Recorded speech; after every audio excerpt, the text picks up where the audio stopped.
Voy a dar paso a la moderadora de este acto, Montse Guardia. Montse, muchas gracias por estar aquí con nosotros. Muchas gracias a vosotros y felicidades por estos 2 días tan intensos y tan interesantes para todos. Vamos a dar unos datos de tu trayectoria, que es muy larga, no vamos a tener tiempo para decirla toda, pero para que lo sepan los que nos estén viendo y también los que están aquí. Es directora general de Alastria, que es una asociación sin ánimo de lucro que además fue la primera red nacional de blockchain del mundo. Su objetivo es crear de alguna manera ecosistemas digitales de intercambio de datos y acelerar la transformación digital de distintos sectores industriales. Por cierto, también agradecemos tu colaboración aquí en el BNew. Además, Montse es ingeniera de telecomunicaciones y tiene nada más y nada menos que 23 años de experiencia en la gestión de tecnologías de la información y operaciones. Y como digo, no voy a seguir porque estaríamos aquí durante toda la sesión. Vamos a dar paso a este debate. Montse, te dejo con unos invitados de lujo, con Joan, con Jaume y también con otro invitado que se va a conectar en breve. Disfrutad y nos vemos en un rato. Gracias. Muchas gracias, Jara. Y vamos a arrancar. Voy a hacer un pequeño anuncio, ¿no? Simplemente que he dejado hace nada recientemente la Dirección General de Alastria, precisamente dejando la asociación con una nueva dirección muy estable y muy tranquila, pero para impulsar lo que hoy vamos a hablar. Hoy vamos a hablar de un cambio que es un cambio social, pero es un cambio económico y es un cambio que necesita una profundidad en la tecnología. Y eso es la tecnología para todos, ¿no? Entonces, Joan y Jaume con Arantxa y Moix, vais a ver, ¿no? Es un panel que vamos a hablar en inglés, ¿no? Una parte de este panel, o casi todo el panel, porque el debate está en el marco global, ¿no? La tecnología blockchain es una tecnología global, es una tecnología de red digital. Estamos en el miércoles del lunes 4, donde tuvimos una caída bastante importante de la red, ¿no? Hubo un cambio tecnológico en una red que hizo que varias plataformas no pudieran ser accedidas durante unas cuantas horas y eso nos demuestra esta importancia en cambiar la arquitectura de esta red, ¿no? Y la tecnología descentralizada es un cambio de red tecnológico de cómo comunicamos. Voy a pediros ahora a los dos que estáis aquí, yo creo que Arantxa ya está con nosotros, ya estoy viendo a Moix y voy a cambiar al inglés para un poco acompañar la discusión. Hello Arantxa, I'm very happy to see you here. Also Moix Levy, you are connected too. So yes, thank you very much to join us to this BNew panel. We are going to talk, it's about BCRYPTO, no? We are going to talk about crypto, about cryptography, but also and for sure about blockchain and mostly about the impact of blockchain and crypto within the social and economic world. And for that, I'm going to start to ask you to present who you are, what is your project, and please take you 3-4 minutes to explain clearly your project, your value proposition, because on top of these 4 value propositions, we are going to analyze why this is global, why this is so important, and why it's a big change that is going to do something very powerful for all the globe. So I'm going to start by you, Arantxa Martinez. Your curricula is amazing. It's so much. You see awards over the last years. You are really a social impact. You are doing a game changer in the world with your NGO. But mostly you are using blockchain for this global impact in the social world. No? So what about that? Tell us a little bit about you and about this project. It will be on Congo. Thank you very much, Montse. So yeah, I started my career in the humanitarian aid field, and that's where I started innovating and looking into new ways of tackling poverty through technology. And it was in 2017 when I learned about blockchain, and I immediately saw how this technology could really disrupt not only the humanitarian aid field, but the whole impact industry. What I learned and I really identified very quickly was that an industry, the impact industry, which is emerging, it's true that we have the traditional players and NGOs, we're some of those, but at the end, impact is everything, and every single industry creates impact, positive or negative. we are now moving into a really emerging industry where everyone is going to have to report their non-financial data and impacts. And well, I immediately identified that blockchain could really help create this ecosystem at the end where all of us interact in a same place. We can interoperate, share data, and therefore be more transparent in the way we report not only our financial impacts, but also the non-financial ones. So that's where I decided to create the Common Good Chain, a startup that's willing to introduce this technology into the social field, into the impact industry. And what we're doing is we're doing lots of pilots with many NGOs, many impact entities, foundations, so that we can accelerate the use of this technology to increase trust, to increase funding, obviously with new financial ways of fundraising and impact investing. And also, we are trying to accelerate how they use this technology to enable interoperability among all the stakeholders of, as I was saying, of this industry that needs to cooperate and work in transparent digital spaces, so that we can, report in a more transparent way, increase trust, which is what our field is based on, and try to accelerate what we all together are trying to do, which is a transition towards sustainability, and of course a new economic model and system where we are valued not only by the wealth we have or we accumulate for ourselves, but also for the wealth that we generate for others and the environment. Thank you, Arantxa. It's clearly, we are talking about investing in crypto, but in reality, the world also is doing something very clear, that the crypto use could be used for the transparency on the NGO donations, NGO donations by foundations that are completely decentralized, and this crypto, this token, could help us to trace really that the social impact is there. So somehow we are talking about transparency and the opposite to money laundering, that sometimes we think, and this is something we will comment today, this idea that crypto goes in a world that needs more clarity on money laundering, when it's opposite. Your project precisely shows that it's transparent and it's clear that this money is not laundered. It's really made to make transactions that are donations to people that is really needed it. So thank you, Arantxa, for your social impact on that. And I'm going to ask Mosh Levy, welcome in this panel, and let's talk about GK8. This is your startup. It's really a very interesting one coming from Israel, and you are really, really working in the world of the hardware, but delivering something that we call custody. The custody is for the crypto world, is a word that is clearly interesting, how we do custody of crypto. So, Mosh, please introduce yourself and introduce GK8. Sure. So thanks for having me today. GK8 is a technology provider. We enable banks and any other financial institution to hold, transfer, and manage cryptocurrency for their own clients.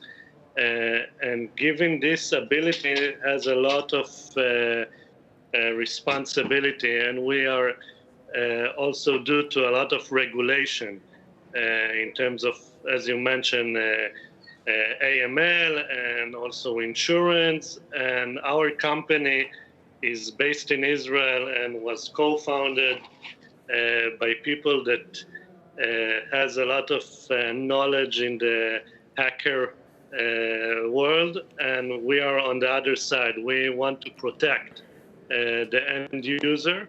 I'm sure you hear a lot of the news about hackers, and our solution is the only solution in the market which is completely cold. For those of you who don't know, cold is completely air-gapped and not connected to the internet, and therefore is unhackable in any way. And of course, we need to also bring it to the bankers, to the workers who use it. So a lot of user management protocol and a lot of systems in our platform are designed to enable this kind of operation, which becoming mainstream, as you all know. Completely, and thank you very much to a little bit introduce these terms, no, that are very linked to the technology, that is to be called, no, to have hardware that protects and is not connected to internet and protects a value, and this value is a token, is crypto, could be translated to some fiat money somehow, and is used. No, it's used between the two walls, no? The translation of value in a crypto, but the real coin that we use normally, that is the fiat currency, no? All that, no, and here with myself in this plateau, we have Jaume Catarineu and also Joan de Ramon, and both of you, and I will start by you, Jaume, this usage, no, I was talking about fiat coin, no, about currency and crypto as a value and as a exchange, no, and we were talking with Mosh about the custody, but I want you to present yourself and present your project about social, no? What we call a social value, a social coin, where it is between fiat and crypto, how it works. Thank you very much, and thank you for the invitation. It's a pleasure to be here. My name is Jaume, and I am the CEO of Ubiquat. Ubiquat, we started as an IT company specialized in digital payments about 10 years ago, but in 2014, we started working in what is, say, the complementary currencies, which means these are currencies that run all together with the fiat currency and deploys and put new value on the community. And we have specialized in doing this in cities around Barcelona and now in other countries. And for example, in Santa Coloma Gramenet, which is very close to Barcelona, and Viladecans, they are running local currencies, complementary currencies, which are not exactly euro, but are more than euros. They are called also social currencies in the sense that you can pay with that currencies, but you have a social impact while using them. This has been a long run, a long way to do. And from our experience, it is true that when you work especially with the government, with the real world entities like the governments, you can be somehow innovative in some ways, but you have a foot always in the legality. So you can make a big leap jump out of the legal system because they are not going to follow you. And in this sense, it is clear that they have advanced, they are open for innovation, but it has been sometimes have been very hard to push them to accept these new realities. What we do in the cities is to deploy these currencies, which can be get by the citizens, and these currencies are a mixture. They give you a legal value in euros, so they are, the last versions are based on electronic money, so somehow it's like a fiat currency, but at the same time you get some reputation, and this reputation as a citizen can be improved if you do recycling, if you do energy transition, if you do some social activities, etc.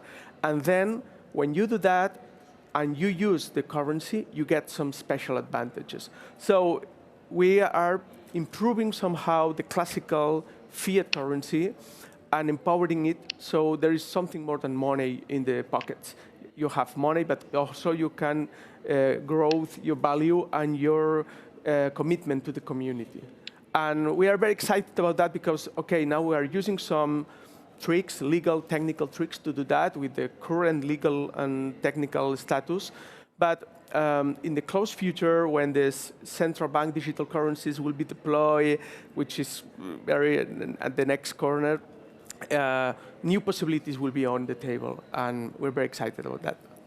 Yes, and thank you very much because you were just in the saying, well, fiat currency, euro, dollar, so on.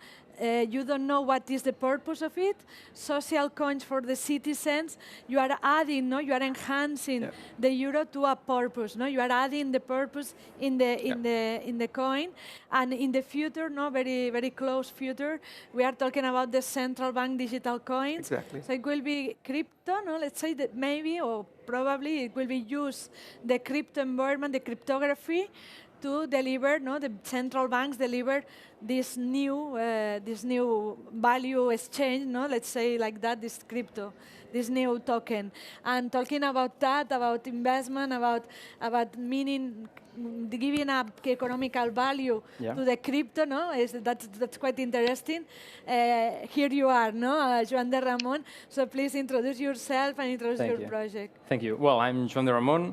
I started working with blockchain technology in 2018.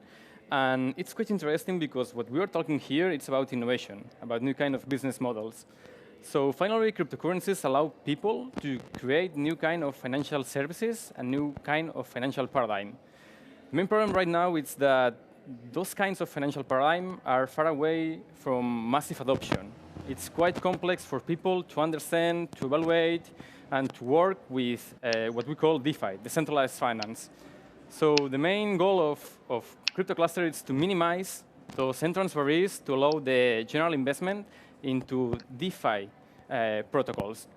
Because right now, there's been like a kind of growth due to Bitcoin increase of price during the last year, but we are in front of a new kind of paradigm, and we need to show that and to teach people, and mainly the regulator, what is that about. Because we are always talking about bottlenecks, and the main problem here is that we need to teach regulators to understand the value that can add this kind of technology into society. So and thank you for your point, but I always say, no, maybe regulators are coming later in terms of we have a legal framework, no, and what we need, no, at least the innovative people, no, the technology, no, when we understand the technology, we need to help that this technology is well understood within the legal framework. And that's translation, no? The translation between technical approach and legal approach. That is what we are creating nowadays, no? That's what we're so interested in the crypto world. And this is why I think, Arantxa, no, that you have been there, no, in trying to be without borders, no, trying to help people from another country, in another continent, like these digital payments that are donations, no, that they are coming transborder, no, to people who really need it. I guess that you had several challenges on there. So why this new crypto approach helps to really help the ones who need it, no? How we can say that really, as Joan was telling us, no, there is a new world that is called decentralized finance. Why this decentralized finance are going to help us to live in a better world? Well, I see obviously many value proposition to all of this that's happening with blockchain in the philanthropic sector, no, in the impact sector. But also, as you say, there's risks and things that we need to really take care about, because one of the main fears that I'm seeing in my industry is that we can really disintermediate with blockchain part of the work that NGOs are doing. But being ourselves an NGO, we understand that there's a lot of value of having these traditional players still in the sector, no? So we're trying to deal with this. Well, it's kind of a balance we need to find to see how this technology can really disrupt the industry, because it's going to. I mean, this is going to happen. Maybe not in 1 year time, but probably in the next 3 we're going to see many changes in the industry, and we need to really understand what is the value with these new processes of fundraising, of financially, sending funds to all these people in need, where the NGO or different actors, many new ones are arising also, have a value to add. If they're not, of course, why are we going to just be in the middle of a transaction? I mean, that's something that we need to think of. And it's been challenging because obviously, well, the industry, it's looking at blockchain with fear and, yeah, as a risk. So that's something that's going to obviously be on top of the tables of all the meetings in the philanthropic industry in the next years. It's already happening.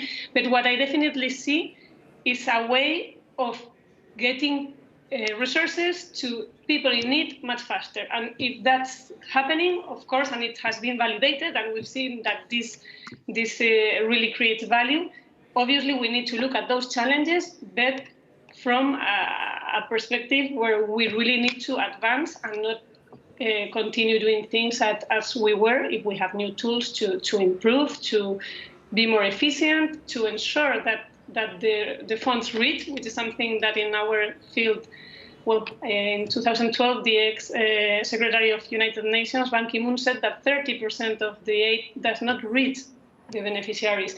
It's not only corruption, it's, from my experience, it's more related to inefficiency in all these processes, loads of duplications, a lack of collaboration in digital environments. It's very rare to see entities that need to interact, share data in a obviously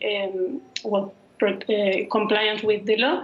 So I think there's a lot of challenges that we need to look into in our field, but definitely if we can reach beneficiaries of our projects faster, we have to move in that direction, and especially not only, as I say, reach them, but ensure that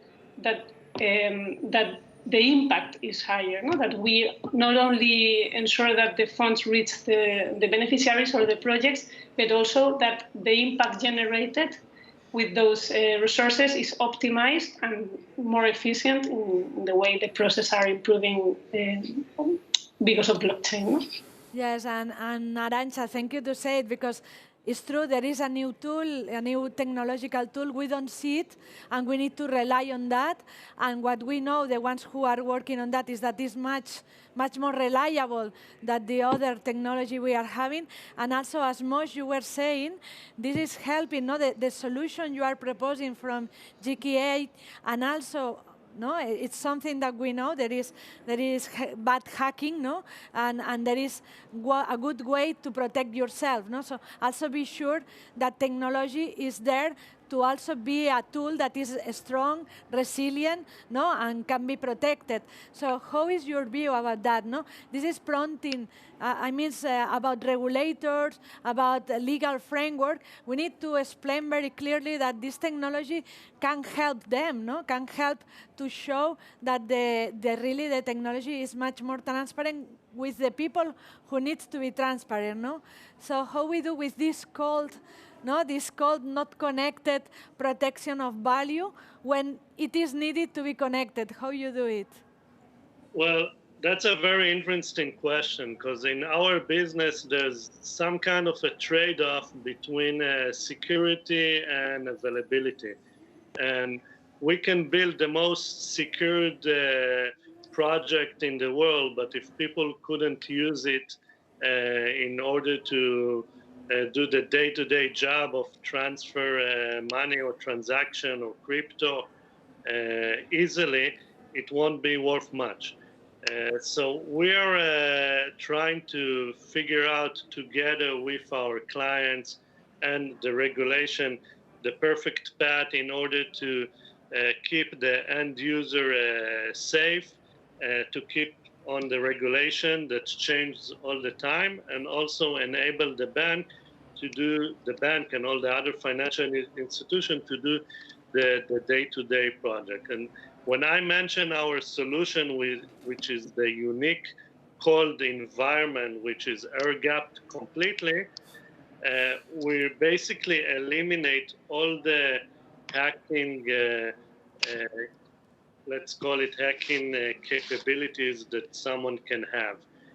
But on the same note, we want to keep the same availability for people to work on. So our solution is a hardware that we have in the on-premise, But the second layer is completely online, but we keep a unidirectional connection only to sign transaction outside, and we making sure that no one can get into the what we call a cold vault, which is completely secure.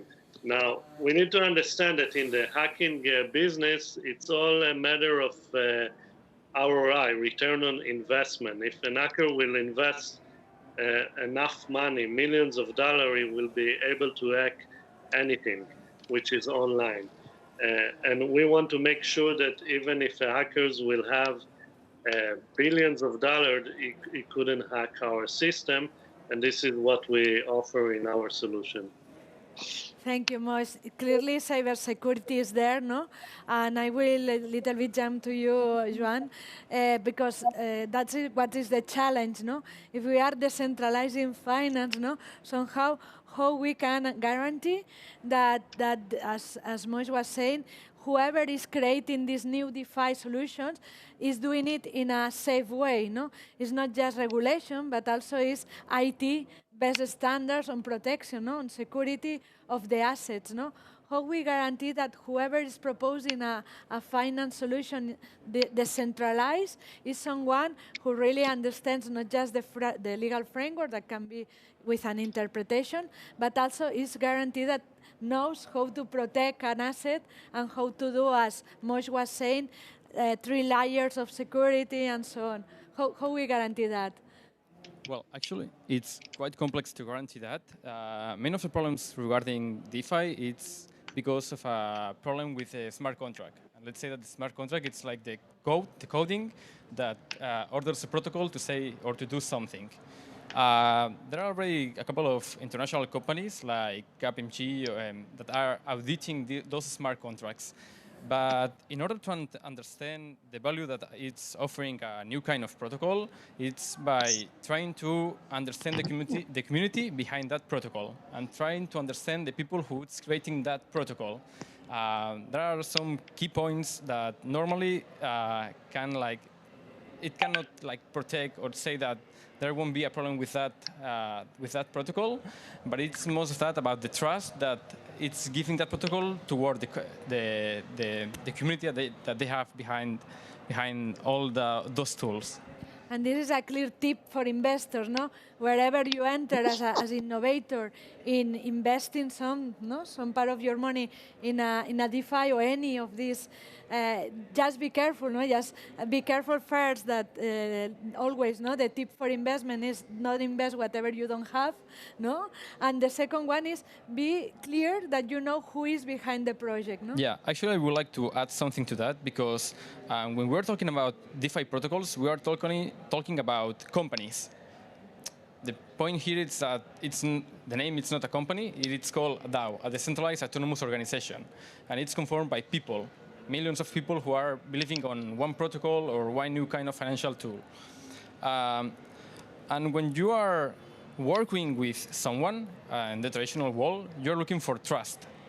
So the way DAOs are providing that trust, it's by decentralizing and by letting everybody know what they are doing. So actually, it's quite interesting and quite easy to understand what a protocol is doing. The point here is to understand who's doing that in order to understand if they are someone who already have the experience to create new kind of financial systems. And this is very interesting, thank you, because Jaume, the cities are built on the citizens' trust, no? Mm-hmm. So I guess that when you go to the city council to explain, no, that there is a way of giving more value to the fiat money, no? When you say you are going to deliver a value to your citizens in your city that they know each other, it's about that. It's about I know where I'm going to buy my bread or where. So how that it works? Well, when we go and we explain our vision, they really love it because cities is more than just some and autonomous citizens that they don't speak each other. City councils want the cities to be live communities and with people trusting each other and loving being there. So they love the concept, but it is true that the reality is that at least here in Spain, the governments and the local governments especially are tied to very old-fashioned ways of work. So they work like they did in the 20th century, and sometimes with some laws and some rules written in the 19th century. So for them, it's quite almost impossible to innovate too much. And they have the hands tied, and it's difficult for them to accept some new proposals. Let me state it clear, there is a lot of people very innovative, very passionate about the job, and they are trying to find the ways to do this, but the legality is one very strict rule, and sometimes it's quite difficult to break, to find a bridge and to innovate through them. And what is true is that now is a very big tsunami that is coming. All this decentralized world it's like a huge wave that we are listening the wave, we are starting to see them in the horizon, and it's going to crash over us in the next months, next years. And there is a lot of new features, new services that is going to be on us in the next time to come. For example, the decentralized identity, which is an international standard, and the European Union has adopted with the new ADAS rule, this standard of new digital identity, which will be universal, and this is amazing. All the new protocols and tokens that deploy different values, like recycling, energy transition, social engagement, etc. And everything is happening all together. So it's like a tsunami, it's like a revolution, but the only way I think that we'll have most of the people following it and engaging it is converting as a trustly evolution. Because when you find a way to move from the current situation to the next one, a lot of people will follow you. If you say, okay, forget everything you're doing now and make a big jump, okay, the crazies, the early adopters, maybe the people who are here, we are going to do that, but not most of the society. So it's important to have, I think, both parts. The crazy ones that are going 3 steps further, but the slow ones that make everyone else to slowly go to that position. Yes, Jaume. So in this panel, what we try to do is plan for this transition. Exactly. No? Just to know that it's going to happen, and it's happening in other latitudes. But now in Europe, no, let's say, and also I will say Europe, but also we know in Israel, we know in other large, no, in Asia, in Americas, we are moving, no, towards this internet connected in blockchain, no, in blockchain infrastructures, and these blockchain infrastructures are delivering, no, DAO organizations that are decentralized, and we are focusing in something called crypto, no, and this is what is talking this panel. This crypto, what Arantxa was telling us, is to impact socially, and you too, Jaume. How we do, Arantxa, no? What is the best way to transition, no? To just remove this idea that crypto is something that could be negative or could be something in the past, no? Like that is not a disruptor in the bad way, no? It's not going to, no? Crypto is not going to be to make all of us evil, no? It's going to make all of us good that we are, no? This is how we explain to people that crypto is a good thing. Yeah, well, that is part of the work we have been doing in the last 2 years now.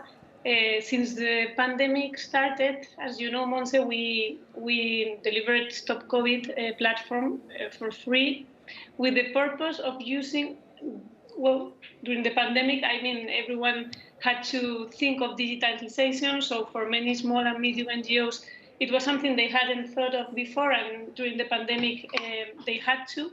So for us, it was an opportunity to accelerate the culturalization and education of what blockchain can really add to their businesses, and well, businesses in this case, it's philanthropy, but I don't care. I mean, they need to put in value their value proposition, which is impact, and they need to ensure they use the right tools to make an advantage, a competitive advantage of that, no, and to really get more funds and to really convince stakeholders and donors to keep funding and supporting their causes.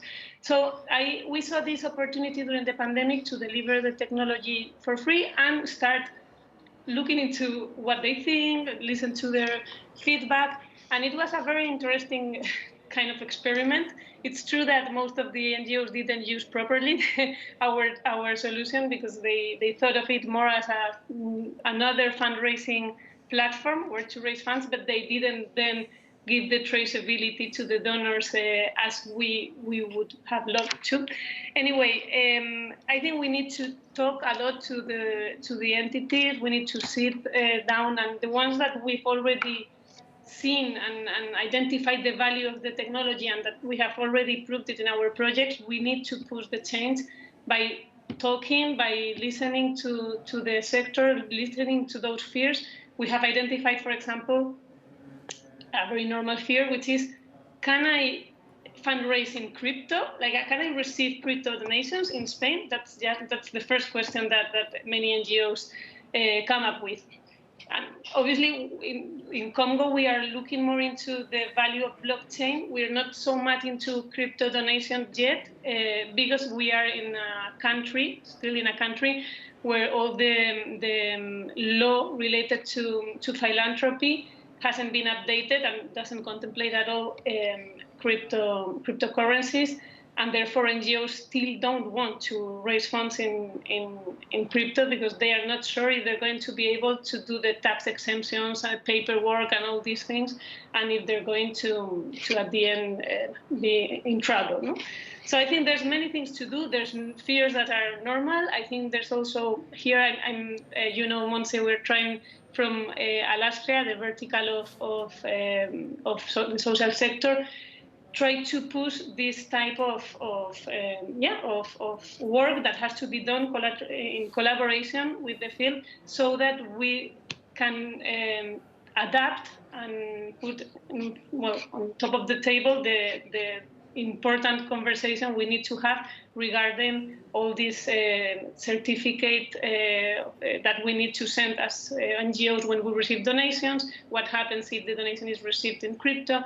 Can the donor get a tax exemption for that? How do I, how can I obviously manage then the cryptocurrency in terms of accountability, finances, etc. There's many very, let's say, simple things that need to be clarified before we can really push or accelerate the change in the industry. Completely agree, no? To have a certification in a blockchain that is reliable, no? That has a timestamp, and that we know where it is, that helps, no? To say this is the truth, no? Since I have an evidence, no? I'm doing an evidence that I did this donation, no? And we say donation, but we say also impact, no? Non-financial indicators that could be already registered in the blockchain, like a tattoo in the network, no? I will ask Mosh, and we are going to be briefly on the next answers. But Mosh, for you, I would like that you explain us what is the custody, no? When somebody goes to, what are the companies, no? That are asking, I guess the banks, insurers, they are using your solution, and what type of value what you custody in your solution? What is the custody? What is the value? So, thank you for the question. Custody is basically keeping someone's assets. And when we're talking about cryptocurrency, the most important thing is the private key that people use in order to sign transaction or move money. There's public key and there's the secret private key. Now, it's very important that this key won't be accessible to other parties other than yourself. And we are making sure that the private key is located in an unhackable environment. It means only that the entities that need to get to this private key in order to make a transaction make it. Now, crypto is like any other asset. It's like fiat. It's for anything in the market. So the same institution that are giving the ability to keep the end user money will be eventually offer solutions or services also for cryptocurrency. And GK8 as a technology provider are here to help them to make sure they have the highest standard of security to make sure no one will be hacked. And this is our business. So we are going to help any financial institution that needs our services. Thank you very much, Moise. Financial institutions, and in your case, city council, no? We are making the transition. We are helping to understand that value can be protected much more safely with these decentralized technologies. So what is the next step for you, Jaume? What is 2021, 22? What you see in the next 2 years or in the next The next year? 2 years, we're working to deploy new technology, and especially what we have special interest in the ZK snarks technologies and homomorphic cryptography, which is some kind of cryptography technologies which goes all together with blockchain and provide the best of both worlds. Because in blockchain you have immutability, which is great. You have traceability, which is also great. And the governments and city councils, they love to have this, so it's a very clear way to see where the money, public money is on. But also it's very important for them to have new tools to understand the community, to understand the society.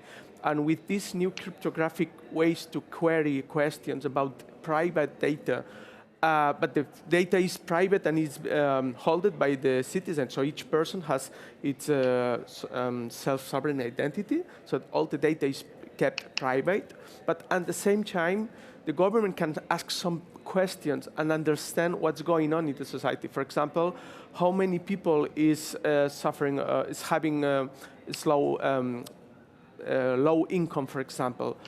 In what neighborhoods should I put more money to solve social problems? So when we provide these new tools, they open the eyes and say, wow, it's amazing. And I think that that will make everything go faster, because they will see all the power that is behind the decentralized world, the new cryptographic world, and the new solutions that the technology is going to provide. So next 2 years are going to be very intense for all of us, no? And we need to embrace change. You are coming from a different generation, no? You already embrace the change, no? what is this intergeneration talking, no? How we will make clear that this change is coming, and is coming as Jaume was saying, as a tsunami. How we can help that the tsunami is not a tsunami, it's something that we want to do, and is something helping everybody. Well, I think the key here is we have to start with disruption, but at the same time we need to try to create a base, a good base, in order to create and to explain to a regulator what we are doing. And I think that's what we are trying all here, 4 of us. We are talking about custody, we are talking about social tokens, we are talking about facilitate new kind of tokenomics to councils, and we are talking about try to minimize entrance barriers into DeFi. So actually that's disruption. That's what it's coming in the next 4, 5, 6, 10 years. Thank you very much. Thank you, everybody, all of you in the audience and all of here. I will just take your final wording about this disruption that is there. That is, we are talking about hack. Hack is also break.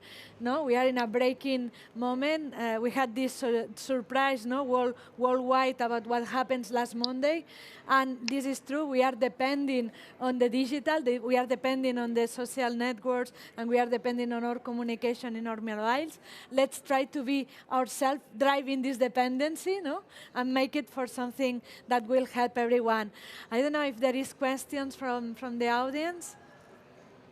Thank you very Hara. much for showing us your point of view. Ahora mismo no podemos dar preguntas del público porque nos tenemos que marchar, nos queda muy poco tiempo. Perfecto. Muchas gracias, Montse, a todos los ponentes, muchas gracias por eso, ofrecernos vuestro punto de vista y un poco esos retos de futuro. Vamos a tratar de hacer un resumen muy rápido porque, como decíamos, se nos iba de tiempo ya este panel. Nos movemos hacia una estructura descentralizada. De algún modo, las criptomonedas no tienen un efecto negativo y hay que tratar de algún modo de explicar eso. Ese es el reto, explicar al mundo qué pueden aportar a los negocios. También hemos visto ejemplos de tecnologías que se están desarrollando para hacer esto posible. Como decimos, nos tenemos que marchar, no sin antes dar las gracias a todos nuestros sponsors, al Ayuntamiento de Barcelona, al Ministerio de Transportes, Agenda Urbana, a nuestro patrocinador BCRYPTO, que es el Port de Barcelona, a Akbar, a Servi Habitat. Y hasta aquí. Para que sepan, hoy, durante todas estas sesiones, hemos estado con 56 sesiones, con 211 speakers y un 46% de los ponentes eran de ámbito internacional. Cerramos esta intensa jornada aquí en el Barcelona New Economic Week y volvemos mañana con muchas más experiencias. Gracias.